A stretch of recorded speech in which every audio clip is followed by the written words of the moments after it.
Bienvenidos a nuestro estudio bíblico de esta semana. Vamos a orar para que el Señor bendiga su palabra, para que la bendiga en nuestra mente, en nuestro corazón y todos podamos tener una experiencia maravillosa con Jesucristo a través de lo que vamos a aprender. Padre nuestro, venimos a ti una vez más dándote gracias, Señor, por el amor con el que nos amas. Padre, gracias por Jesús, nuestro Señor, nuestro amo, nuestro dueño. Señor Jesús, tú eres el dueño de todo en nuestra vida, así es que ven y toma posesión de todo lo que te pertenece. Señor Jesús, crece en nosotros, forma tu carácter, Señor Dios, tu naturaleza en nosotros. Llénanos, Señor, de tu presencia y de tu poder por dentro, y que esto se manifieste y dé mucho fruto por fuera. Te damos gracias, Señor, porque hemos podido y seguimos creciendo en la gracia y en el conocimiento de nuestro Señor y Salvador Jesucristo. Gracias que nos has mostrado el camino. Gracias que nos has dado los recursos espirituales para crecer. Gracias por tu sangre redentora. Gracias por las aguas de regeneración y limpieza. Gracias por el Espíritu Santo y fuego. Gracias por tu palabra, por la luz de tu palabra, el pan de tu palabra, la soberanía de tu palabra. Gracias por la oración, por el don, por el recurso de la oración. Te damos gracias, Señor, por todo lo que has puesto a nuestra disposición, todo lo que compraste para nosotros en la cruz del Calvario, Señor Dios, y forma parte de nuestra herencia eterna, para que podamos seguirte, servirte, crecer y ser más como tú. Señor Jesús, gracias por abrirnos las Escrituras. Gracias por permitirnos conocerte mejor, entender mejor tus caminos, Señor, para poder seguir perseverando, Señor Dios, y seguir deseando con todo el corazón ser más como tú. Gracias. Gracias por este día, gracias por lo que tienes para nosotros hoy servido sobre la mesa. Señor, ayúdanos a hacer tu voluntad. Haz tú tu voluntad y tu obra en nuestros corazones. Bendice tu palabra, bendícenos con ella. Úngela con fuego y toca nuestra voluntad y márcala y transfórmala, Señor, con tu palabra. Señor, ayúdanos a aprender, a entender, a conocer más acerca de ti. Te lo pedimos y te damos gracias. Gracias por darte a conocer a nosotros como lo haces. Te amamos en el nombre de Jesús. Amén. El día de hoy vamos a estudiar acerca del bautismo del Señor Jesucristo. Hemos estudiado nuestro gran tema que se llama Jesucristo de eternidad a eternidad. Empezamos en la eternidad pasada. Estudiamos a Jesucristo en el Antiguo Testamento. Y ahora estamos en los Evangelios. Vamos a estar estudiando los Evangelios de manera sinóptica. En otras palabras, vamos a ver qué información nos arrojan los 4 Evangelios en cuanto al mismo episodio, a la misma escena, y vamos a enriquecernos con toda esa información para tener un cuadro lo más completo posible de la persona de Jesucristo, su vida, su ministerio, amén, y su obra en nuestra vida. Así es que hoy nos toca estudiar acerca del bautismo de Jesús. Ya estudiamos acerca de su nacimiento, ya estudiamos acerca de su infancia. Así es que ahora nos toca estudiar acerca de su bautismo o bautismos, porque estamos hablando de cuando fue bautizado en el río Jordán en agua y cuando fue bautizado por el Espíritu Santo también en el río Jordán, subiendo del agua. Para sorpresa de todos, vamos a comenzar este estudio en el libro de Josué. No nos vamos a ir todavía a los Evangelios. Vamos a ver acá el fundamento en el libro de Josué. Vamos a leer todo el capítulo 4 del libro de Josué. No hay nada que haya sucedido en el Nuevo Testamento que no haya sido anticipado en el Antiguo Testamento, detrás de alguna sombra, tipo, figura, alguna acción que Dios le pidió hacer a alguien en la antigüedad.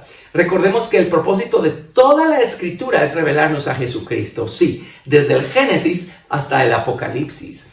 Jesucristo es la palabra viviente, el verbo de vida. Y acá tenemos nosotros la palabra escrita que nos fue dada para revelarnos a la persona de la palabra viviente. Así es que qué maravilla poder ver los mismos principios en operación tanto en el Antiguo como en el Nuevo Testamento. Entonces vamos a empezar aquí con Josué capítulo 4 y nos vamos a ese momento después que todo el pueblo de Israel que llegó hasta el río Jordán, cruzó el río Jordán, atravesó el río en seco. Dios dividió el río de la misma manera como había dividido el mar hacía 40 años. Y todo el pueblo de Israel pasó por el río Jordán. Pero Josué hizo algo especial, algo que Dios le mandó a hacer, algo de particular importancia, que luego vamos a verlo en conexión con la vida, con el bautismo de nuestro Señor Jesucristo. El río Jordán era la frontera entre el desierto y la tierra de Canaán. Así es que pues el Jordán no era más que un río en lo natural, pero hay un principio espiritual que está detrás. Así es que vamos a leer en Josué, vamos a ver, Josué capítulo 4.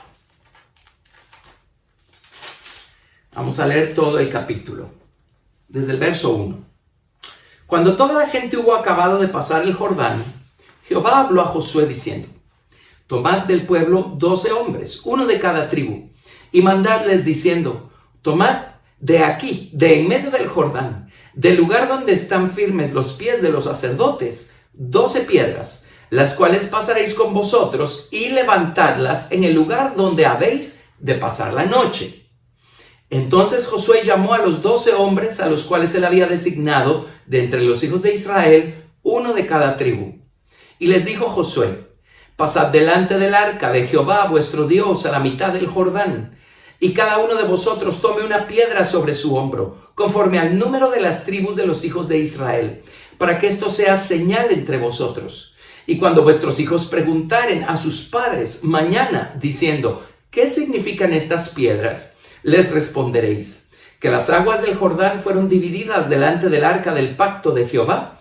Cuando ella pasó el Jordán, las aguas del Jordán se dividieron. Y estas piedras servirán de monumento conmemorativo a los hijos de Israel para siempre. Y los hijos de Israel lo hicieron así como Josué les mandó. Tomaron 12 piedras de en medio del Jordán, como Jehová lo había dicho a Josué, conforme al número de las tribus de los hijos de Israel, y las pasaron al lugar donde acamparon, y las levantaron allí. Josué también levantó 12 piedras de en medio del Jordán, en el lugar donde estuvieron los pies de los sacerdotes que llevaban el arca del pacto, y han estado allí hasta hoy.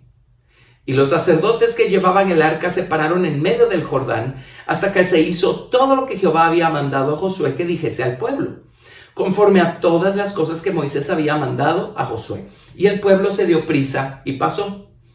Y cuando todo el pueblo acabó de pasar, también pasó el arca de Jehová y los sacerdotes en presencia del pueblo. También los hijos de Rubén y los hijos de Gad y la media tribu de Manasés pasaron armados delante de los hijos de Israel, según Moisés les había dicho. Como 40,000 hombres armados listos para la guerra pasaron hacia la llanura de Jericó delante de Jehová. En aquel día Jehová engrandeció a Josué a ojos de todo Israel, y le temieron como habían temido a Moisés todos los días de su vida. Luego Jehová habló a Josué diciendo: manda a los sacerdotes que llevan el arca del testimonio que suban del Jordán. Y Josué mandó a los sacerdotes diciendo: subid del Jordán. Y aconteció que cuando los sacerdotes que llevaban el arca del pacto de Jehová subieron de en medio del Jordán, y las plantas de los pies de los sacerdotes estuvieron en lugar seco, las aguas del Jordán se volvieron a su lugar, corriendo como antes, sobre todos sus bordes. Y el pueblo subió del Jordán el día 10 del mes primero y acamparon en Gilgal, al lado oriental de Jericó. Y Josué erigió en Gilgal las 12 piedras que habían traído del Jordán. Y habló a los hijos de Israel diciendo: cuando mañana preguntaren vuestros hijos a sus padres y dijeren: ¿qué significan estas piedras?, declararéis a vuestros hijos diciendo: Israel pasó en seco por este Jordán, porque Jehová vuestro Dios secó las aguas del Jordán delante de vosotros hasta que habíais pasado, a la manera que Jehová vuestro Dios lo había hecho en el Mar Rojo, del cual secó también de nosotros hasta que pasamos, para que todos los pueblos de la tierra conozcan que la mano de Jehová es poderosa, para que temáis a Jehová vuestro Dios todos los días. Así es que todavía están las aguas del río Jordán detenidas en un montón. El pueblo de Israel está terminando de pasar por el río en seco. Los sacerdotes tienen el arca del pacto sobre sus hombros y Josué mandó a 12 príncipes de las 12 tribus que tomaran cada uno una piedra y las tomaran delante de los sacerdotes que tenían el arca, las sacaran del río, las llevaran consigo a la otra orilla, ya del lado de Canaán, a Gilgal, y allí edificaron un monumento visible. Pero Josué tomó otras 12 piedras, donde estaban asentados los sacerdotes que llevaban el arca, los pies de los sacerdotes, y allí él levantó un monumento también a mitad del río Jordán, y dice, ese monumento sigue allí hasta el día pues que fueron escritas las palabras acá que tenemos en el libro de Josué. Así es que cuando los sacerdotes pasaron del otro lado con el arca, las aguas dejaron de ser detenidas y la corriente fluyó nuevamente. El monumento que levantó Josué en medio del Jordán quedó allí sepultado por las aguas, allí quedó invisible. Allí quedó. Y luego el monumento que levantaron en la otra orilla, del lado de Gilgal, en la tierra de Canaán, quedó como un monumento visible. Ahora, esto nos lo dice todo a nosotros. Recordarán ustedes que en el libro del Éxodo, capítulo 34, Dios se le reveló a Moisés por 12 nombres. Cuando Moisés le dijo al Señor, muéstrame tu gloria.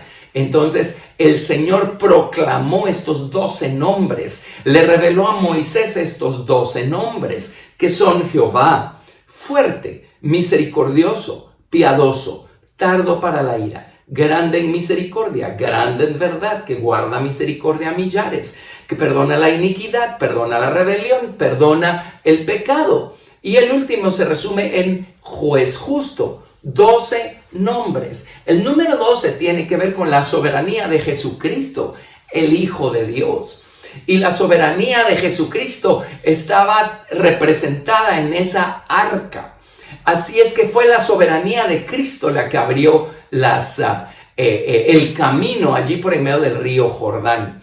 Y el pueblo de Israel pasó en seco. Recordarán que una vez llegaron a la otra orilla, en su mayoría la gente que atravesó el Jordán es gente que había nacido en el desierto. Toda la generación que había salido de Egipto pereció en el desierto, con la excepción de Josué y Caleb y de el hijo y el nieto de Aarón, que eran Eleazar y Fines. Con la excepción de estos 4, todos los que pasaron el Jordán eran una generación nueva. Una generación que no había salido de Egipto, que no había pasado por las aguas del Mar Rojo, que no había tenido todas esas experiencias originales. Y una vez estaban del lado de Gilgal, lo siguiente que le mandó Dios a hacer a Josué fue a circuncidar a toda esa generación, a todos los hombres, porque ellos nacieron en el desierto y no habían sido circuncidados en el desierto. Y la circuncisión fue establecida por Dios con Abraham como una señal de pacto entre Dios y su pueblo. Y todo esto representa principios espirituales que siguen válidos. Las formas físicas ya no tienen el poder. Es el principio espiritual el que tiene el poder acá con todo esto. Así es que el que pasaran por las aguas del río Jordán fue un bautismo para toda esa generación que no había sido bautizada en las aguas allá en el Mar Rojo. Y el Señor, cuando habla de la circuncisión en el Antiguo Testamento, le dice al pueblo de Israel, miren, ustedes podrán tener el cuerpo circuncidado, pero son incircuncisos de corazón y de oídos. Así es que el Señor quería no únicamente una señal visible, externa de pacto con Dios. Él quería también más que señal, una realidad invisible, interior en el corazón de los israelitas. Hoy en día nosotros somos bautizados en agua. Y en el libro de Colosenses claramente hacen la conexión entre el bautismo en agua y la circuncisión.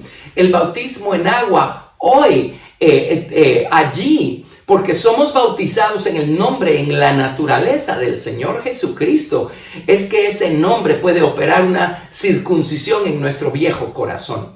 Ahora, igualmente, el Señor nos circuncida o corta una capa de dureza alrededor de nuestro corazón cuando somos bautizados en las aguas de su nombre.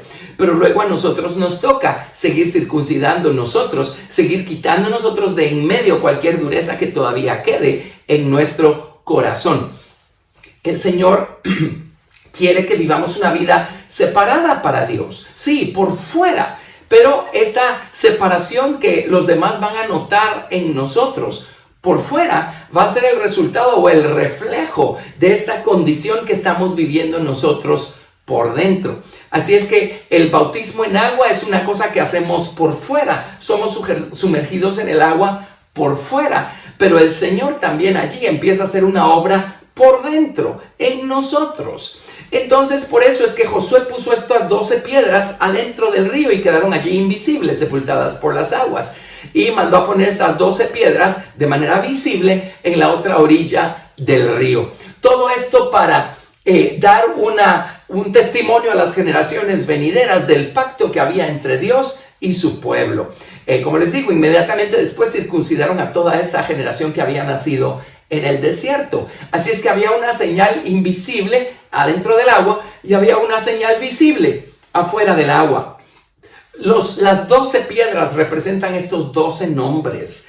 Así es que allí vemos nosotros el principio de cómo el nombre del Señor Jesucristo circuncida nuestro corazón, nos circuncida por dentro, nos circuncida por fuera. Y ahí vemos nosotros cómo esta circuncisión del corazón es lo que nos va a abrir la puerta, las aguas, para pasar a la tierra de Canaán y hacer esta conquista de la tierra de Canaán. Estas 10 naciones que luego pues se mencionan 7. Estos 31 reyes y estos 13 gigantes, que representan actitudes y todas esas cosas que hay en nuestro viejo corazón que necesitan ir siendo conquistadas. El bautismo en agua es poderosísimo porque cuando somos salvos, nosotros invocamos el nombre del Señor Jesucristo. Todo aquel que invocar el nombre del Señor será salvo. Y no hay otro nombre debajo del cielo dado a los hombres en el que podamos ser salvos. Así es que el invocar el nombre de nuestro Salvador, el Señor Jesucristo, nos salva. Pero cuando nosotros somos bautizados en agua, su nombre es invocado sobre nosotros. ¿Ven la diferencia? Una cosa es que nosotros invoquemos ese nombre y otra cosa es que ese nombre sea invocado sobre nosotros. Cuando nosotros invocamos ese nombre, Jesús nos salva de la paga del pecado, que es la muerte y el infierno. Pero cuando ese nombre es invocado sobre nosotros, entonces ese nombre empieza a operar con poder en nuestro corazón carnal y empieza a salvarnos del poder y de la presencia del pecado que todavía están allí en nuestro viejo hombre, en nuestro viejo corazón. Por eso en el libro de los Hechos dice Pedro: arrepiéntanse y bautícese cada uno en el nombre del Señor Jesucristo para remisión de pecados y recibiréis el don del Espíritu Santo. El bautismo en agua no nos da la salvación inicial, esto nos lo da la sangre del Señor Jesucristo, en la que ponemos nuestra fe cuando nos confesamos pecadores y le pedimos que nos salve. Pero el bautismo en agua sí obra poderosamente para librarnos de nosotros mismos y del pecado que todavía está en nosotros. Amén. Así es que Josué puso esas 12 piedras allí, escondidas en el río Jordán. ¿Con qué propósito? Pues ya vimos el cuadro, ya vimos la figura, pero hay algo más con respecto a esto. Es como que el nombre de Jesucristo representado por estas 12 piedras, estos 12 nombres fueron invocados allí quedaron en el río Jordán. Y entonces veamos qué ocurre 1400 años después. Imagínense ustedes cómo hace Dios las cosas de perfectas y Dios tiene paciencia para esperar. Ahora vámonos al Evangelio de Lucas, Lucas capítulo 3. Cuando leímos acerca de Juan el Bautista, leímos algunos de estos principios, así es que vamos a retomarlos y vamos a partir de acá.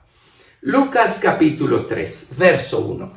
Estamos 1400 años después que el pueblo de Israel cruzó el río Jordán Y eso nos lleva a los días de Jesús y a los días en los que Jesús iba a llegar al río Jordán para ser bautizado por Juan. A estas alturas Jesucristo ya tiene 30 años de edad aproximadamente. Así es que él ya es un adulto, él está listo para comenzar su ministerio público, principalmente a la nación de Israel. Así es que en Lucas capítulo 3, verso 1, vamos a leer Lucas 3 a partir del verso 1. En el año 15 del imperio de Tiberio César, siendo gobernador de Judea Poncio Pilato y Herodes, tetrarca de Galilea, y su hermano Felipe, tetrarca de Iturea, y de la provincia de Traconite, y Lisanías, tetrarca de Abilinia, y siendo sumos sacerdotes Anás y Caifás. Mire el detalle con el que el evangelista escribe estas cosas. Usted puede ir a los libros de historia y corroborar la precisión histórica de lo que estamos leyendo acá. Lucas era una persona muy minuciosa, Lucas era médico, así es que obviamente era una persona muy minuciosa. Verso 2, vino palabra de Dios a Juan, hijo de Zacarías, en el desierto.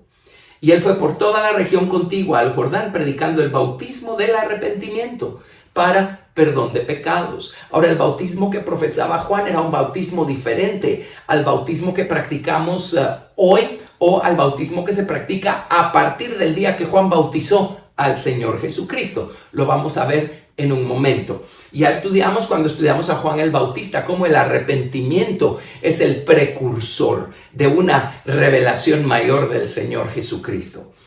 Así es que Juan estaba bautizando a la gente para que la gente confesara sus pecados. Ahora, déjenme insertar acá. Juan no podía absolver a nadie de pecados. Nosotros no podemos absolver a nadie de sus pecados. No somos Cristo. Jesucristo solo hay uno y es el único que puede perdonar nuestros pecados, limpiarnos, librarnos, absolvernos de culpa. Así es que Juan no estaba bautizando a esta gente porque él tuviera algún poder para absolverlos de su pecado. No, lo que estaba haciendo la gente era confesando su culpa. Pero vamos a ver qué pasó después. Una vez confesamos nuestra culpa, si no lo hacemos poniendo nuestra fe en el Señor Jesucristo, pues no estamos haciendo gran cosa, porque es Jesús quien nos libra de la culpa. Pero esto preparó el terreno. El bautismo de arrepentimiento para perdón de pecados. Verso 4. Como está escrito en el libro de las palabras del profeta Isaías, que dice: voz del que clama en el desierto, preparad el camino del Señor, enderezad sus sendas. Todo valle se rellenará y se bajará todo monte y collado. Los caminos torcidos serán enderezados y los caminos ásperos allanados. Y verá toda carne la salvación de Dios. Y seguimos porque ya hemos comentado esto con anterioridad. Y decía a las multitudes que salían para ser bautizadas por él: oh generación de víboras, ¿quién os enseñó a huir de la ira venidera? Haced pues frutos dignos de arrepentimiento, y no comencéis a decir dentro de vosotros mismos: tenemos a Abraham por padre. Porque os digo que Dios puede levantar hijos a Abraham aún de estas piedras. De hecho, lo hizo. Nosotros teníamos el corazón endurecido como piedra y Dios nos tomó a nosotros por hijos suyos. Muy bien, sigamos adelante. Escuchemos esto, verso 9. Y ya también el hacha está puesta a la raíz de los árboles. Por tanto, todo árbol que no da buen fruto se corta y se echa en el fuego. Vamos a regresar a este principio en un momento. Pero lo que está anunciando Juan es el hecho que él solo podía lidiar con el fruto o con el efecto, pero detrás de él vendría alguien que iba a poder lidiar con la raíz o con la causa del pecado en el hombre. Versículo 10. Y la gente le preguntaba diciendo: entonces, ¿qué haremos? Y respondiendo les dijo: el que tiene 2 túnicas, dé al que no tiene, y el que tiene que comer, haga lo mismo. Vinieron también unos publicanos para ser bautizados y le dijeron: maestro, ¿qué haremos? Y él les dijo: no exijáis más de lo que os está ordenado. También le preguntaron unos soldados diciendo: ¿y nosotros qué haremos? Y él les dijo: no hagáis extorsión a nadie, ni calumniéis, y contentaos con vuestro salario. Como el pueblo estaba en expectativa, preguntándose todos en sus corazones si acaso Juan sería el Cristo, respondió Juan diciendo a todos: yo a la verdad os bautizo en agua, Pero viene uno más poderoso que yo, de quien no soy digno de desatar la correa de su calzado. Él os bautizará en Espíritu Santo y fuego. Su aventador está en su mano y limpiará su era y recogerá el trigo en su granero y quemará la paja en fuego que nunca se apagará. Vamos a volver a comentar estos principios. Nos vamos a ir en un momento al Evangelio de Mateo y allí nos vamos a detener en estos principios. Pero dice, con estas y otras muchas exhortaciones anunciaba las buenas nuevas al pueblo.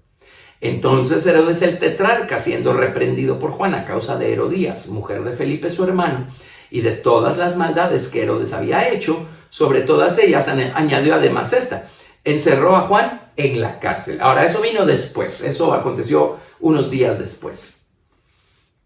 Versículo 21. Aconteció que cuando todo el pueblo se bautizaba, también Jesús fue bautizado, y orando, el cielo se abrió, y descendió el Espíritu Santo sobre él en forma corporal como paloma. Y vino una voz del cielo que decía: tú eres mi Hijo amado, en ti tengo complacencia. Ahora, lo que quiero hacer notar, y luego nos vamos al Evangelio de Mateo y allí ya nos detenemos en muchos de estos principios, pero quiero hacer notar algo. Esto es algo que pude ver muy al principio. El cuadro. Aquí está Juan bautizando en el río Jordán a la gente que respondió a su mensaje y dijo: yo tengo algo por lo que arrepentirme. Solo la gente que estaba consciente. Todos tenemos algo de que arrepentirnos, pero no todos estamos conscientes, no todos tenemos ganas, no todos somos atraídos por Dios de la misma manera, convencidos por el Espíritu de Dios. Pero el hecho es que la gente que estaba haciendo fila, estaba parada en la fila esperando ser bautizados por Juan, todos tenían la convicción de que ellos necesitaban arrepentirse de algo, estaban conscientes de sus pecados. Hubo gente que no respondió, hubo gente que no atendió a los designios de Dios en contra de ellos mismos, dice el Evangelio de Juan, refiriéndose a algunos de los fariseos y de toda esta gente religiosa. La religiosidad es una cosa muy delicada. De hecho, la religiosidad puede ser un espíritu, puede ser un demonio que ha posesionado nuestra mente, nuestra razón, nuestro corazón. Si nos va a mantener lejos de la verdad y lejos de la persona de Jesucristo y lejos de la salvación, tiene que haber una obra de las tinieblas detrás, no importa los colores con los que se presente esto.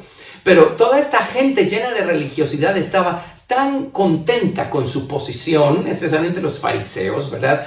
Con su posición, con el poder que les daba esa posición, con los privilegios que venían con la posición, que ellos no querían saber nada de arrepentimiento ni nada de eso.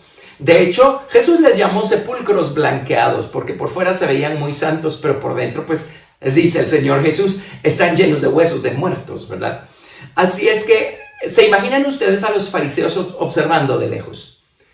Y probablemente juzgando a las personas que veían haciendo fila para bautizarse por Juan. Ah, sí, yo conozco a aquella persona, sé lo que hizo, qué bueno que lo va a confesar, le va a hacer bien. Y aquella otra persona, pues quién sabe qué hizo, pero si está haciendo cola para confesar sus pecados, quién sabe qué clase de pecador sea. ¿Y se imaginan ustedes a Jesús parado allí en esa cola, parado allí en esa fila? Y los fariseos deben haber pensado, ese hombre allá, quién sabe de qué cosas se tenga que arrepentir, qué barbaridad, quién sabe qué cosas hizo.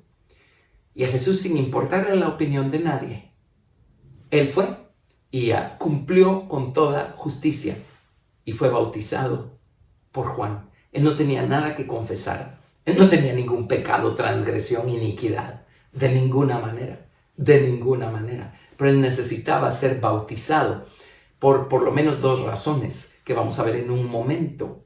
Pero miren la humildad del Señor Jesucristo, miren su mansedumbre. A él no le importó la opinión que los fariseos o que otras personas pudieran haber tenido de él, los juicios que otros hayan podido emitir acerca del Señor Jesucristo. Era necesario bautizarse, allí venía él con todos los pecadores haciendo cola para bautizarse. Eso a mí me parece precioso, porque yo empecé a notar muy al principio que obviamente hay personas, hay pastores, hay ministros a los que a lo mejor así les enseñaron, o a lo mejor fue ocurrencia de ellos pensar que su posición no les permite demostrar algún tipo de necesidad o de debilidad delante de su gente. Y entonces cuando hay llamados al altar, ellos no pasan. Cuando hay momentos en donde Dios se mueve y todos caemos bajo la convicción del Espíritu Santo, ellos no, ellos permanecen inmóviles, ellos permanecen como teniendo el control de todo. En el pasado tuve experiencias con algunas personas que obviamente funcionaban de esa manera y yo solo pensaba cuando los veía, pensaba pues, si supieran de lo que se están perdiendo.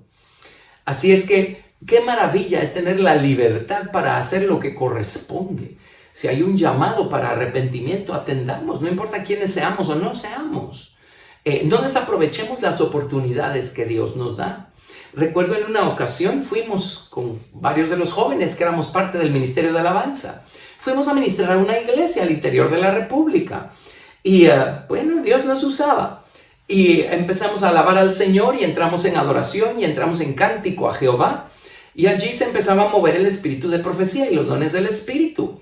Y Dios nos dio palabra de ciencia para varias personas que Dios quería sanarlos de tal cosa y de tal cosa. Y orábamos y fue un derramamiento, fue una visitación tremenda. Dios tocó a mucha gente. Y no pude evitar ver que el pastor estaba parado en la puerta, allá afuera, observando. Como quien dice, yo tengo todo bajo control. Y yo solo pensé, lástima de lo que se está perdiendo. Y a lo mejor fue, como les digo, esa es la formación que recibió. Pero qué grave error. Padres, que sus hijos los vean pidiendo perdón, que sus hijos los vean postrados en el altar. Pastores, ministros, les voy a decir algo que escuché a la doctora Graciela Esparza decirle a los pastores. Les dijo, ¿quieren ver a su congregación llorar? Pues que los vean a ustedes llorar. ¿Sí? O sea, uno pastorea con el ejemplo. ¿Y qué ejemplo más grandioso que lo vean a uno de pastor compungido, arrepentido, confesando, llorando, humillándose delante de Dios? Qué gran ejemplo el que tenemos en la persona del Señor Jesucristo. Aquí estaba Él pues en la fila con toda esta gente, publicanos, pecadores, soldados, toda esta gente que tenía algo que confesar. Bueno, regresemos ahora al Evangelio de Mateo, capítulo 3, verso 1. Mateo, capítulo 3, verso 1. Y vamos a detenernos en varios detalles acá. Mateo 3. Vamos a leer del 1 al 17.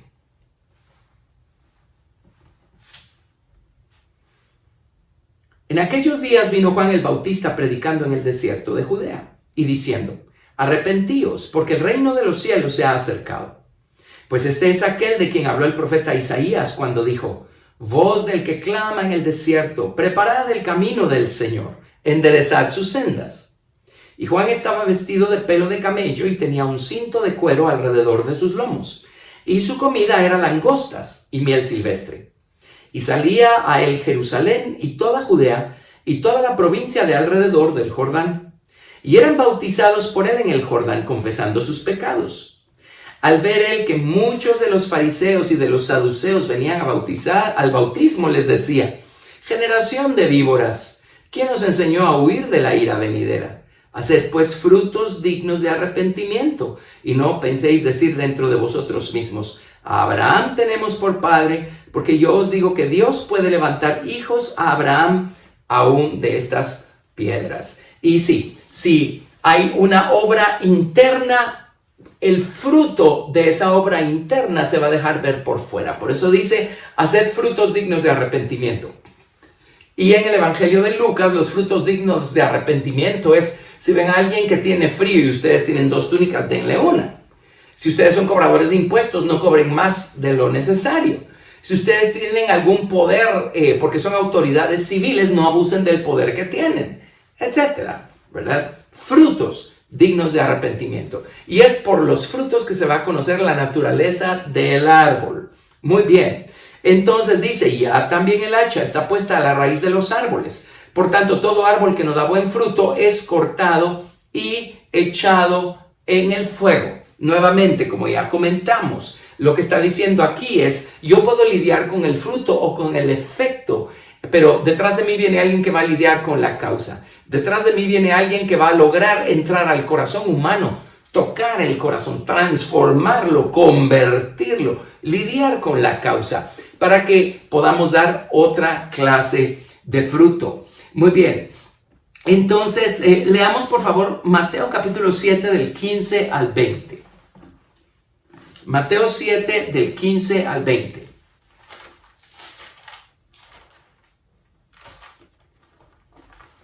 Y el Señor Jesucristo nos dijo esto. Mateo 7 del 15 al 20.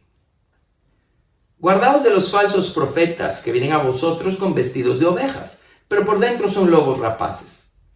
Por sus frutos los conoceréis. ¿Acaso se recogen uvas de los espinos o higos de los abrojos? Así todo buen árbol da buenos frutos, pero el árbol malo da frutos malos. No puede el buen árbol dar malos frutos, ni el árbol malo dar frutos buenos. Todo árbol que no da buen fruto es cortado y echado en el fuego. Así que por sus frutos los conoceréis. Muy bien, y Mateo capítulo 13 a partir del verso 24.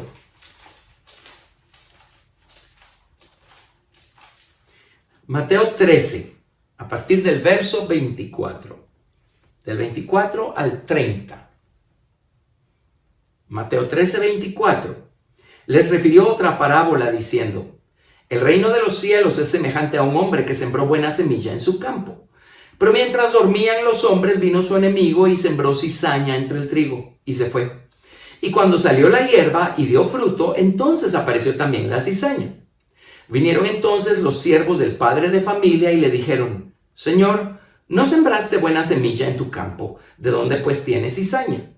Él les dijo: un enemigo ha hecho esto. Y los siervos le dijeron: ¿quieres pues que vayamos y la arranquemos? Él les dijo: no sea que al arrancar la cizaña arranquéis también con ella el trigo. Dejad crecer juntamente lo uno y lo otro hasta la siega. Y al tiempo de la siega yo diré a los segadores: recoged primero la cizaña y atadla en manojos para quemarla, pero recoged el trigo en mi granero. Así es que esto de todo árbol que no da buen fruto es cortado y echado en el fuego tiene dos sentidos.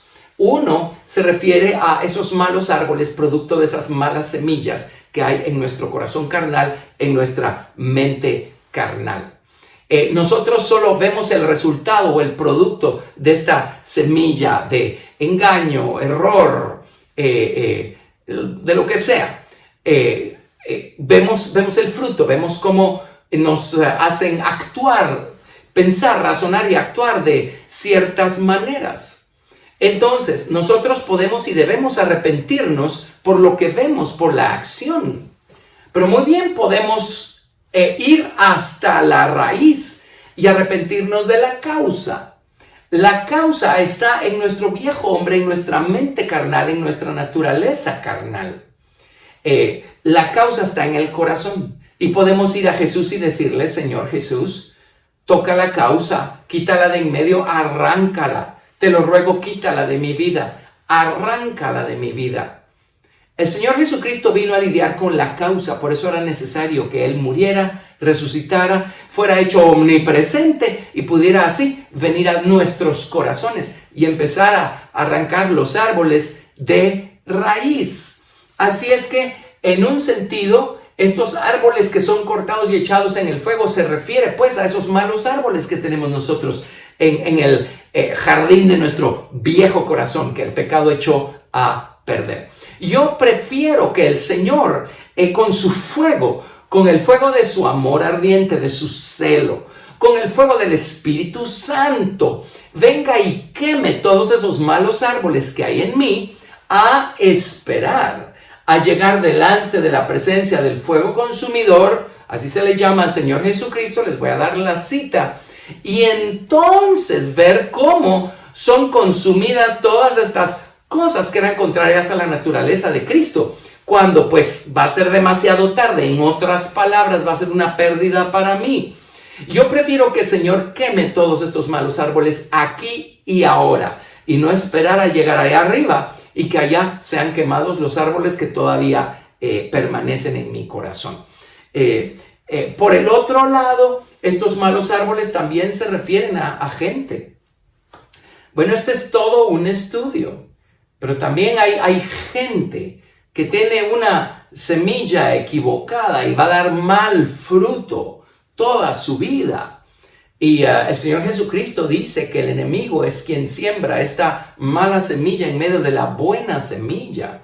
Y cuando preguntan, mira, ¿y quieres que cortemos esta mala semilla de entre la buena semilla?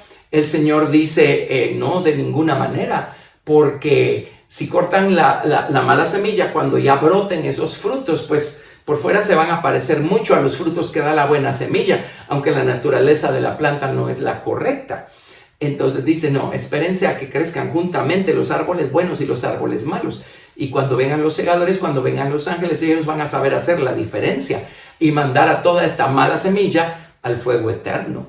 Pues ahí está la lección, ¿verdad? Amén. El hecho es que yo prefiero que el Señor Jesucristo, con el fuego de su amor y de su Espíritu Santo, venga y lidie con toda la mala semilla que pueda yo tener adentro y me convierta y yo pueda crecer en Cristo mientras todavía hay tiempo. Así es que Juan el Bautista está diciendo esto, está diciendo, miren, yo puedo lidiar con el fruto, pero Jesús puede lidiar con la raíz. Él puede arrancar de raíz todos esos malos árboles. Él con el fuego del Espíritu Santo puede quemar todos esos malos árboles, limpiar nuestra tierra de todos esos malos árboles. Vamos a ver, sigamos leyendo acá en Mateo capítulo 3, leamos otra vez el verso 10 hasta el verso 12. Y ya también el hacha está puesta. Perdón, les doy un tiempo para que regresen, disculpen. Mateo 3, verso 10, nuevamente. Y ya también el hacha está puesta a la raíz de los árboles. Por tanto, todo árbol que no da buen fruto es cortado y echado en el fuego. Yo a la verdad, Juan el Bautista está hablando, yo a la verdad os bautizo en agua para arrepentimiento. Pero el que viene tras mí, cuyo calzado yo no soy digno de llevar, es más poderoso que yo. Él os bautizará en Espíritu Santo y fuego. Su aventador está en su mano y limpiará su era. Recogerá su trigo en el granero y quemará la paja en fuego que nunca se apagará. Así es que, por un lado, Juan el Bautista dice, miren, el que viene detrás de mí, él puede llegar a la raíz de los árboles, arrancarlos de raíz y quemarlos con el fuego del Espíritu Santo, con el fuego de su amor. Ese es un lado, una analogía, pero también da otra analogía y dice, miren, el Señor también viene a bautizarnos con el aliento del Espíritu Santo, el viento del Espíritu. ¿Se acuerdan en el día de Pentecostés? No solamente aparecieron lenguas repartidas como de fuego sobre la cabeza de cada uno de los 120 que estaban allí. También vino un viento recio que sopló sobre toda la casa. Así es que el Espíritu Santo, además de ser fuego, es viento, aliento, el aliento de Dios, viento. Y dice, ¿saben lo que hace el viento del Espíritu Santo? Que es el Espíritu en el que Él va a bautizarlos. Dice, el Señor Jesucristo tiene un aventador. Estos son aquellos grandes tridentes o rastrillos que utilizan en el campo o se utilizaban antes. Y cuando llegaba el momento de cosechar el trigo, pues la semilla pesa más, ¿verdad?, que el resto de la planta, que la paja. Entonces lo que hacen es que agarran toda la cosecha con estos tridentes, la tiran al aire y el viento se lleva lo que no pesa, se lleva la paja, se lleva la hojarasca y cae únicamente la semilla, queda únicamente el trigo o la semilla. Así es que Juan el Bautista lo que está diciendo es, miren, yo solo puedo decirles que se arrepientan, pero yo no puedo quitar de ustedes la paja. Yo no puedo hacer una división y una diferenciación entre la buena semilla y la paja y librarlos de la paja. Yo no puedo quemarles esa paja para que ustedes ya no tengan que lidiar con esa paja. Yo no puedo, dijo Juan el Bautista, pero el que viene detrás de mí, ese es exactamente su ministerio. Ese es precisamente su ministerio. Eso es lo que Jesucristo viene a hacer. Y mire, cualquiera que sea la religión, es solo un paliativo para que la gente pueda hacer algo con su condición externa. Y muchas personas, a fuerza de ejercitar un gran dominio propio, tratan de restringirse y por sus propios medios y por su propio esfuerzo, dejar de hacer las cosas que hacían antes. Pero la naturaleza, la raíz sigue allí, la semilla sigue allí. Tarde o temprano es una frustración porque por más que querramos ser santos no podemos serlo, excepto que nuestra naturaleza sea transformada. Pero el Señor Jesucristo viene precisamente a lidiar con la causa. Ninguna religión puede meterse al corazón y transformarlo desde adentro. Solo el Señor Jesucristo puede hacerlo. Así es que Él viene al corazón y Él con el viento del Espíritu Santo separa el trigo de la verdad, de la palabra, de la paja de nuestros propios razonamientos humanos, orgullosos. Él separa el trigo de la paja y Él puede eliminar de en medio la paja y puede quemar la paja. Y con el fuego de su Espíritu Santo, Él también puede venir. Jesús viene al corazón a arrancar estos malos árboles de raíz y a quemarlos con el fuego de su Espíritu Santo. Así es que es maravilloso lo que dijo Juan el Bautista acerca del Señor Jesucristo. Muy bien, vamos a ver. Les voy a dar unas citas antes. 1 Corintios capítulo 3. Son citas que conocemos, pero son citas muy necesarias. Debemos refrescarlas. Este es el momento. 1 Corintios capítulo 3, del verso 9 al 15. 1 Corintios 3, del 9 al 15.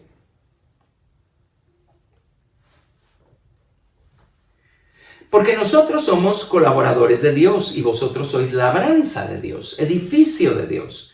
Conforme a la gracia de Dios que me ha sido dada, yo como perito arquitecto puse el fundamento y otro edifica encima, pero cada uno mire cómo sobreedifica. Porque nadie puede poner otro fundamento que el que está puesto, el cual es Jesucristo. Y si sobre este fundamento alguno edificare oro, plata, piedras preciosas, madera, heno, hojarasca, la obra de cada uno se hará manifiesta, porque el día la declarará. Pues por el fuego será revelada, y la obra de cada uno, cual sea, el fuego la probará. Si permaneciere la obra de alguno que sobreedificó, recibirá recompensa.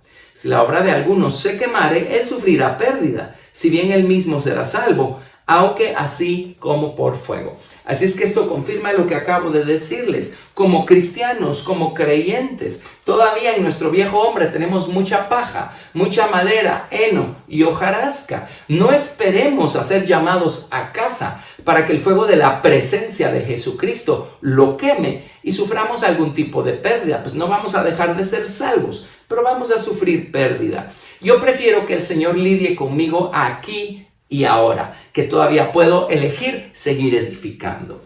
Muy bien, y solo refresquemos Isaías capítulo 33.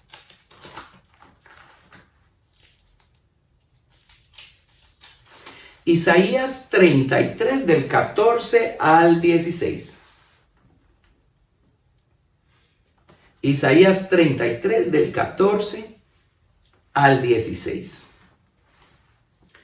Los pecadores se asombraron en Sión. Espanto sobrecogió a los hipócritas.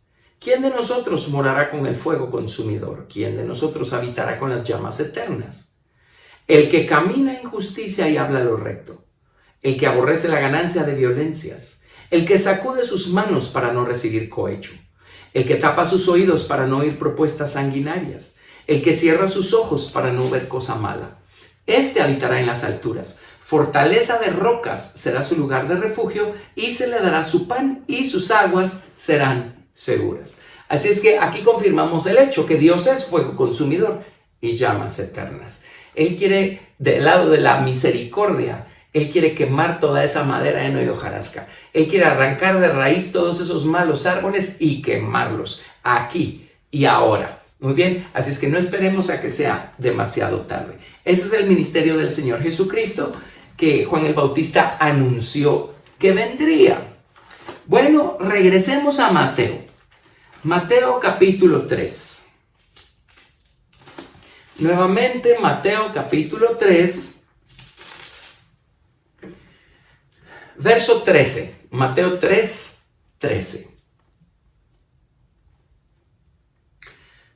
Entonces Jesús vino de Galilea a Juan, al Jordán, para ser bautizado por él. Mas Juan se le oponía, diciendo: yo necesito ser bautizado por ti, y tú vienes a mí. Y pues en un sentido Juan tenía razón, ¿verdad? Era Juan el que necesitaba confesar pecados y arrepentirse. Jesús no tenía nada de que arrepentirse. Pero miren la respuesta del Señor Jesucristo. Verso 15. Pero Jesús le respondió: deja ahora, porque así conviene que cumplamos toda justicia. Entonces le dejó. En otras palabras, dejó de forcejear con la idea y bautizó a Jesús. Ahora, conviene que cumplamos toda justicia. Por lo menos significa dos cosas. Número uno, el agua, la experiencia con el agua es parte del camino cristiano, del camino del creyente.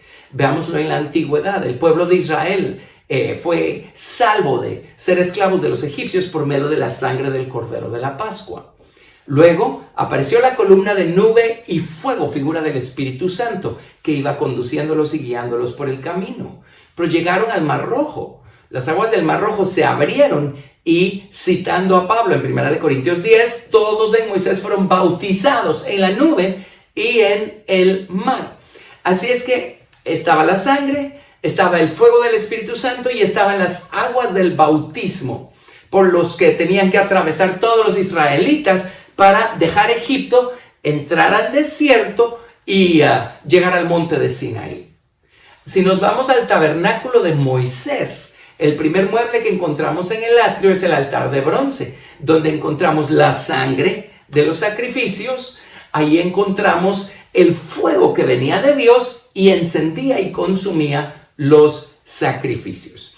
Y luego el siguiente mueble que encontramos en el atrio, en el tabernáculo de Moisés, es la fuente de bronce, en la que los sacerdotes eran bautizados antes de dar inicio a su ministerio, y cuando después iban a ser investidos con sus vestiduras sacerdotales, y después tenían todos los días de su vida que lavarse los pies y las manos en esas aguas que estaban ahí en el lavacro. Con eso estaban listos para dejar el atrio y entrar al lugar santo. ¿Ve qué claro puso Dios todo esto para enseñarnos el camino? Bueno, Jesucristo, entre todas las razones por las que se hizo hombre, fue para enseñarnos el camino, para dejarnos sus huellas, sus pisadas, y que nosotros todo lo que tuviéramos que hacer es seguirlo y poner nuestros pies en sus huellas y tener las mismas experiencias que Él nos dejó, que Él nos marcó. Jesús, otra de las grandes razones por las que José, María y Jesús tuvieron que irse a Egipto es para que se cumpliera, como ya lo leímos en el estudio anterior, lo escrito por el profeta cuando dijo: de Egipto saqué a mi hijo. Así es que Jesús también subió de Egipto, igual que el pueblo de Israel, ¿verdad? Y bueno, subieron de Egipto cuando él era todavía, estaba en su infancia, en su infancia. Se fueron a Nazaret y luego a los 30 años él fue bautizado por Juan en el Jordán en agua, y luego fue bautizado por el Espíritu Santo cuando él salió de las aguas del río Jordán. Así es que el mismo Señor Jesucristo salió de Egipto, fue bautizado en agua y fue bautizado en el Espíritu Santo. Así es que en ese sentido era necesario cumplir toda justicia o la rectitud de los caminos de Dios, porque Jesús nos estaba marcando el paso. Ahora nosotros necesitamos su sangre redentora para ser salvos de la paga del pecado y liberar nuestra deuda, nuestra culpa. Necesitamos el bautismo con el Espíritu Santo y fuego, y necesitamos ser bautizados en las aguas de la naturaleza del nombre, del poder del nombre del Señor Jesucristo. Así es que Jesús nos estaba marcando el camino. Así es que ese es un lado a esto. Es necesario que cumplamos toda justicia, le dijo el Señor Jesucristo a Juan. Pero hay otro lado a esto también. Hay otro lado a esto también. Porque también esto implica que Jesús estaba listo para justificar a alguien. Él estaba listo para justificar. Juan no podía justificar a nadie. La gente confesaba sus pecados y pues los pecados no se iban a ningún lado, porque Juan no podía justificar a la gente. Pero miren lo que ocurrió. Viene el Señor Jesucristo a ser bautizado por Juan y, de acuerdo, la Biblia no lo dice explícitamente, pero no me extrañaría que Jesús fue bautizado en el lugar preciso en el que Josué, 1400 años atrás, levantó esas 12 piedras como un monumento invisible que iba a quedar allí, permanente, en el fondo del río Jordán, cubierto con las aguas del Jordán. No me extraña que haya sido bautizado el Señor Jesucristo. Esas 12 piedras representaban estos 12 nombres. Y cuando Jesús descendió al agua y subió del agua, Él, por así decirlo, recogió estos 12 nombres que habían quedado allí en figura desde los días de Josué. Y déjeme decirle otra cosa. A los que Juan bautizó en agua, no vemos que los volvieran a bautizar los discípulos del Señor Jesucristo más adelante, excepto una ocasión que tiene explicación que se menciona en Hechos capítulo 19. Entonces, si cuando ellos confesaron sus pecados y Juan los bautizó, sus pecados no se pudieron ir a ningún lado porque Juan no podía absolver de pecados a nadie. ¿Qué ocurrió entonces? Cuando Jesús fue bautizado en el Jordán por Juan, Jesucristo tomó los pecados que toda esa gente había confesado y se los echó sobre sí.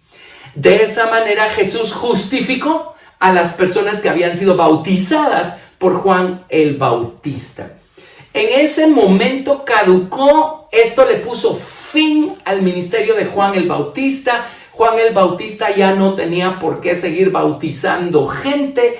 Juan el Bautista, sus discípulos y él mismo, a partir de aquí debieron haberse convertido en discípulos del Señor Jesucristo. Pero Juan el Bautista cometió el error de no entender esto y de enamorarse a tal grado de su ministerio que nunca lo hizo a un lado. Él no menguó como dijo que era necesario hacerse. Y él entró en competencia con Jesús, y se recordarán que más adelante había un problema entre los discípulos de Juan y los discípulos de Jesús. Y los discípulos de Jesús decían: Juan bautiza más discípulos que tú. Y los discípulos de Juan, son los que decían: Jesús está haciendo más discípulos que tú. Juan no tenía por qué estar haciéndose de discípulos. Juan lo que hizo terminó. El poder del bautismo de Juan terminó cuando Jesús se bautizó. Jesús entonces justificó a las personas que habían sido bautizadas por Juan el Bautista. A partir del bautismo de Jesús, todas las demás personas que fueron bautizadas por Juan el Bautista no fueron justificadas de ninguna manera. De esa manera, en Hechos capítulo 19, encontramos a unos discípulos que fueron bautizados por Juan el Bautista, obviamente después que Jesús haya recogido los pecados de todos los anteriores, ahí del río Jordán. Y en Hechos capítulo 19, verso 1, aconteció que entre tanto que Apolos estaba en Corinto, Pablo, después de recorrer las regiones superiores, vino a Éfeso, y hallando a ciertos discípulos les dijo: ¿recibisteis el Espíritu Santo cuando creísteis? Y ellos le dijeron: ni siquiera hemos oído si hay Espíritu Santo. Entonces dijo: ¿en qué pues fuisteis bautizados? Ellos dijeron: en el bautismo de Juan. Dijo Pablo: Juan bautizó con bautismo de arrepentimiento, diciendo al pueblo que creyesen en aquel que vendría después de él, esto es, en Jesús el Cristo. Oiga esto: cuando oyeron esto, fueron bautizados en el nombre del Señor Jesús. Y habiéndoles impuesto Pablo las manos, vino sobre ellos el Espíritu Santo, y hablaban en lenguas y profetizaban. Eran por todos unos 12 hombres. Así es que ve, obviamente esta gente fue bautizada por Juan el Bautista después que él bautizó a Jesús. Cuando él bautizó a Jesús, allí debe haber terminado Juan el Bautista. En Hechos capítulo 13, verso 25,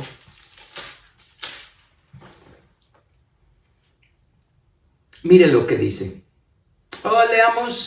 Leamos desde el verso 24. Hechos capítulo 13, verso 24. Antes de su venida, predicó Juan el bautismo de arrepentimiento a todo el pueblo de Israel. Mas cuando Juan terminaba su carrera, dijo: ¿quién pensáis que soy? No soy yo él, mas he aquí viene tras mí uno de quien no soy digno de desatar el calzado. de los pies. Así es que aquí lo dice claramente. Juan ya estaba terminando su carrera. Cuando apareció Jesús, eso le puso fin a la carrera de Juan, pero Juan no lo entendió así y luego pues se metió en problemas. Ya ven que tuvo que pagarlo con su propia vida y terminaron quitándole la cabeza. Quiere decir que él tenía un problema de soberanía, ¿verdad? Él quería ser el soberano de su vida, el soberano de su propio ministerio. Y ese es un error que cometen muchas personas hoy en día. Así es que, bueno, regresemos a Mateo capítulo 3. Mateo capítulo 3. Y nos encontramos, vamos a ver, el verso 15 nuevamente, Mateo 3:15. Pero Jesús le respondió: deja ahora, porque así conviene que cumplamos toda justicia. Entonces le dejó. Y Jesús, después que fue bautizado, subió luego del agua. Y he aquí los cielos le fueron abiertos. Y vio al Espíritu de Dios que descendía como paloma y venía sobre él. Y hubo una voz de los cielos que decía: este es mi Hijo amado, en quien tengo complacencia. Y es una voz que deben haber oído muchas de las personas que estaban allí presentes. En alguna ocasión escuché que en la antigüedad los padres ponían, y esto lo corrobora la palabra de Dios, pero ponían a sus hijos en manos de tutores, de curadores. Y los tutores o las institutrices, ellos tenían que criar a los hijos. Ellos tenían que educarlos, formarlos. Los tutores tenían que enseñarles los oficios del padre y hablarles acerca de todo lo que hacía el padre y los negocios y todo lo demás. Y entonces, cuando los hijos estaban listos para ser declarados hijos maduros por el padre venía y, por así decirlo, los adoptaba de regreso. Nada más que ya no como hijos inmaduros, sino como hijos maduros que habían sido bien formados por los tutores. Y esto, por regla general, se hacía a los 30 años de edad del hijo maduro. Así es que esto es lo que está ocurriendo acá. El padre reconoció a su hijo maduro que ya estaba listo para empezar su ministerio público y dio un testimonio público acá con esta voz tronante que habló desde los cielos y dijo: este es mi Hijo amado en quien tengo complacencia. Así es que, por así decirlo, el padre reconoció a Jesucristo como un hijo maduro suyo y a partir de allí el padre confió a su hijo todo el trabajo, ¿verdad? Todo lo que Jesús hizo a través de su ministerio público. Amén. Pero Jesús fue bautizado en agua, entonces, no solamente para trazarnos a nosotros el camino por el que nosotros tenemos que caminar. Y necesitamos bautizarnos en agua, en el nombre del Señor Jesucristo, para poder seguir adelante en nuestra jornada espiritual. Pero por el otro lado, allí Jesús, por así decirlo, recogió estos 12 nombres que había dejado Josué 1400 años atrás en el Jordán. Y Jesús justificó a aquellos que habían sido bautizados previamente por Juan el Bautista. Desde allí Jesús empezó a echarse sobre sí los pecados de la humanidad, como el Cordero de Dios que quita el pecado del mundo. Y por 3 años y medio se fue echando sobre sí todas estas cargas encima para poder finalmente clavarlas en la cruz del Calvario, ¿verdad? Y justificar al hombre con su propia muerte. Muy bien, entonces vámonos ahora a Juan capítulo 1, verso 15.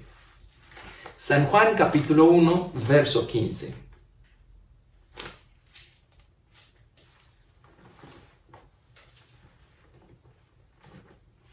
Juan capítulo 1, verso 15. Juan dio testimonio de él y clamó diciendo: este es de quien yo decía, el que viene después de mí es antes de mí, porque era primero que yo. Porque de su plenitud tomamos todos, y gracia sobre gracia. Pues la ley por medio de Moisés fue dada, pero la gracia y la verdad vinieron por medio de Jesucristo. A Dios nadie le dio jamás, el unigénito Hijo que está en el seno del Padre, Él le ha dado a conocer. Este es el testimonio de Juan, cuando los judíos enviaron de Jerusalén sacerdotes y levitas para que le preguntasen: ¿tú quién eres? Y le preguntaron, verso 20, confesó y no negó, sino confesó: yo no soy el Cristo. Y le preguntaron: ¿quién pues? ¿O qué pues? ¿Eres tú Elías? Dijo: no soy. ¿Eres tú el profeta? Él respondió: no. Le dijeron: pues, ¿quién eres? Para que demos respuesta a los que nos enviaron. ¿Qué dices de ti mismo? Dijo: Yo soy la voz de uno que clama en el desierto, enderezad el camino del Señor, como dijo el profeta Isaías. Y los que habían sido enviados eran de los fariseos. Y le preguntaron y le dijeron, ¿por qué pues bautizas si tú no eres el Cristo, ni Elías, ni el profeta? Juan le respondió diciendo, yo bautizo con agua, mas en medio de vosotros está uno a quien vosotros no conocéis. Este es el que viene después de mí, el que es antes de mí, del cual yo no soy digno de desatar la correa del calzado. Estas cosas sucedieron en Betábara, al otro lado del Jordán, donde Juan estaba bautizando. El siguiente día vio Juan a Jesús que venía a él y dijo, he aquí el Cordero de Dios que quita el pecado del mundo. Y esa es la razón por la que Jesús en Mateo capítulo 11, del verso 7 al 14, dijo, de entre los nacidos de mujer no hay otro mayor que Juan, pero el más pequeño en el reino de los cielos es mayor que Juan. Y Juan el Bautista tuvo una posición especial. Su trabajo fue anunciar al novio que venía allí. En Juan capítulo 3, verso 22, allí sí por favor vámonos a Juan capítulo 3, verso 22. Juan 3, 22.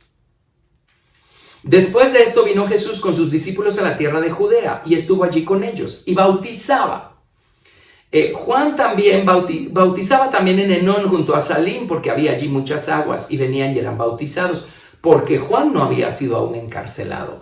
Por eso seguía bautizando, pero ya su ministerio había terminado.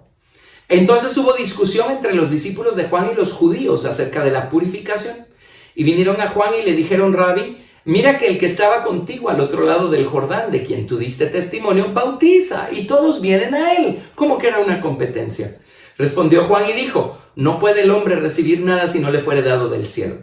Vosotros mismos me sois testigos de que dije, yo no soy el Cristo, sino que soy enviado delante de él. El que tiene la esposa es el esposo, mas el amigo del esposo que está a su lado y le oye, se goza grandemente de la voz del esposo. Así pues, mi gozo está cumplido. Es necesario que él crezca, pero que yo mengüe. Y de aquí viene lo del mejor amigo del novio que acompaña al novio el día de su boda. El novio está con su mejor amigo esperando a que desfile la novia de brazos de su padre, ¿verdad? Juan el Bautista dijo claramente que su ministerio, su trabajo, su posición en cuanto a Cristo no era el de ser novia o esposa del Señor Jesucristo. Su trabajo era ser el mejor amigo del novio, presentar al novio, ¿sí? Él no era la esposa, él era el mejor amigo. Por eso dice Jesús que en el reino de los cielos el más pequeño va a ser mayor que Juan el Bautista. Resulta que el reino de los cielos se refiere a la nueva ciudad, a la nueva Jerusalén. El reino de los cielos se refiere a la esposa del Señor Jesucristo. Esto nos dice que Juan el Bautista no va a estar en la nueva ciudad o será el único que esté allí, no como esposa, sino como mejor amigo del novio. Pero mi impresión personal, siendo que en la nueva ciudad va a estar la esposa del Cordero, es que Juan va a andar por otro lado como el mejor amigo del novio que fue. Yo creo que Juan se va a quedar afuera de la nueva ciudad. Su trabajo era presentar al novio, ¿verdad? Así es que él queda como el mejor amigo del novio y él mismo dijo, ya mi gozo es cumplido porque ya apareció el novio, yo ya se los presenté, aquí termino yo, es necesario que él crezca pero que yo mengüe. Miren qué problema, y sin embargo esto fue solo del diente al labio porque Juan no menguó, lo hicieron menguar, Herodes lo hizo menguar a la fuerza al final, ¿verdad? Lastimosamente. Así es que regresando a Juan capítulo 1, Juan capítulo 1. Verso 29 otra vez, Juan 1, 29. El siguiente día vio Juan a Jesús que venía a él y dijo, he aquí el Cordero de Dios que quita el pecado del mundo. Este es aquel de quien yo dije, después de mí viene un varón, el cual es antes de mí, porque era primero que yo. Yo no le conocía, mas para que fuese manifestado a Israel, por esto vine yo bautizando con agua. También dio Juan testimonio diciendo, vi al Espíritu que descendía del cielo como paloma y permaneció sobre él.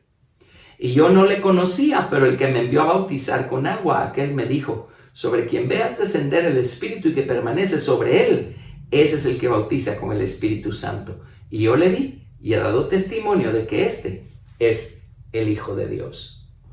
Ahora note, en la antigüedad, bajo el antiguo pacto, el Espíritu Santo vino sobre muchas personas, vino sobre muchos profetas, sobre algunos jueces, venía sobre algunos reyes de Israel. El Espíritu Santo vino sobre muchas personas, pero no lo hacía de manera permanente. ¿Por qué? Porque la sangre de Jesucristo aún no había redimido al hombre y el hombre todavía no era un santuario digno y preparado para ser un templo santo para el Espíritu de Dios. El Espíritu todavía no podía morar permanentemente en ningún ser humano. El hombre no calificaba para ser un santuario para el Espíritu Santo. Necesitaba primero ser redimido con la sangre de Cristo. Pero cuando apareció Cristo, el Señor le dijo a Juan el Bautista, mira, sobre quien viene el Espíritu Santo y se queda a morar permanentemente en él. Jesucristo fue la primera persona sobre quien el Espíritu Santo moró de manera permanente. Y a partir de allí, y gracias a Jesucristo en nuestros corazones, cuando somos salvos, el Espíritu Santo, una vez llega a nuestras vidas, llega a morar permanentemente en nuestras vidas. En esta ocasión, el Espíritu se manifestó en forma de paloma. El Espíritu tiene dos lados, la paloma y el águila. Y vamos a ver esto más adelante. Pero el Señor Jesucristo fue bautizado en agua y el Señor Jesucristo fue bautizado en Espíritu Santo y fuego. Si Él, siendo Dios, que vino a mostrarnos el camino, fue bautizado en agua y fue bautizado con el Espíritu Santo, ustedes y yo necesitamos ser bautizados en agua y necesitamos ser bautizados con el poder, con el fuego del Espíritu Santo. Así es que esto da inicio al ministerio público del Señor Jesucristo, cosa que empezaremos a estudiar a partir de la próxima semana. Gracias a Dios por todo lo que aprendemos de su maravillosa palabra y por la obra maravillosa de Jesucristo en nuestras vidas. Gracias a Dios por este día. Vamos a orar.